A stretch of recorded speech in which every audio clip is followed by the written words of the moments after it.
స్వరూపం లేదు, సొగసు లేదు, సృష్టికర్త యేసు శిలువలో వేలాడగా.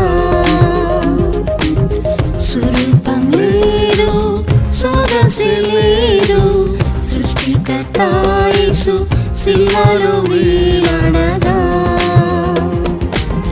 తన సౌందర్యము నాకిచ్చుటకే కదా, తనకు తానే బలిగా అర్పించెను. తన సౌందర్యము నాకిచ్చుటకే కదా, తనకు తానే బలిగా అర్పించెను.